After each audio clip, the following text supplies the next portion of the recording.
Il le fait moins. Léa Salamé salue ce petit effort de Christophe Dechavanne dans Quelle époque.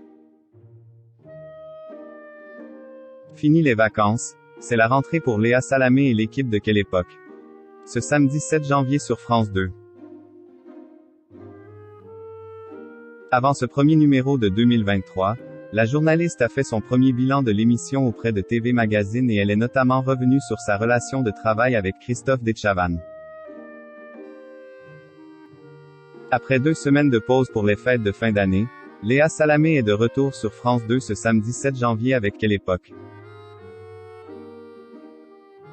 Désormais seule à la présentation après avoir tenté l'expérience en binôme avec Laurent Ruquier pour la seconde saison dont est en direct. La journaliste est en passe de réussir son pari en attirant plus d'1 million de téléspectateurs devant la deuxième partie de soirée de France 2 presque chaque samedi, souligne TV Magazine.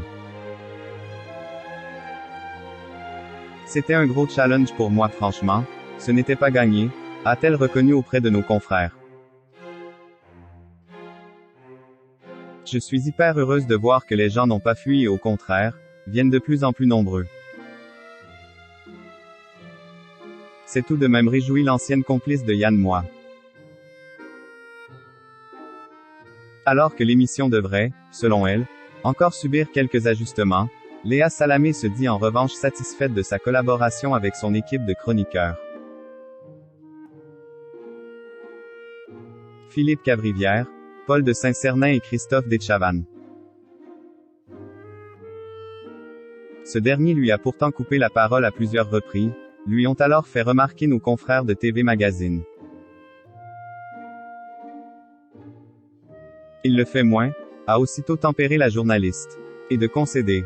Pendant les 2-3 premières émissions, on s'est observé et jaugé. On a cherché notre place respective. Depuis quelques semaines, il est totalement lui-même. Il a un rôle étonnant, rassurant.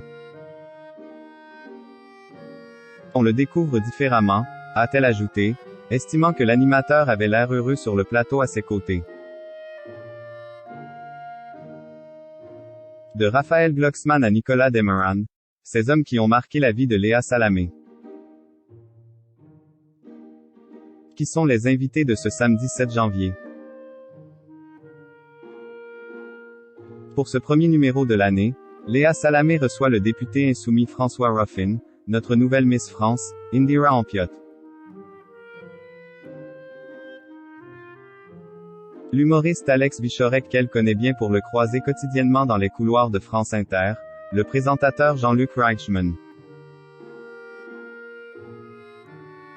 Récemment désigné comme l'animateur préféré des Français, l'influenceuse et créatrice de contenu Louise Aubéry. Connu sur Instagram sous le pseudo My Better Self, ainsi que le chroniqueur gastronomique Perico Légas.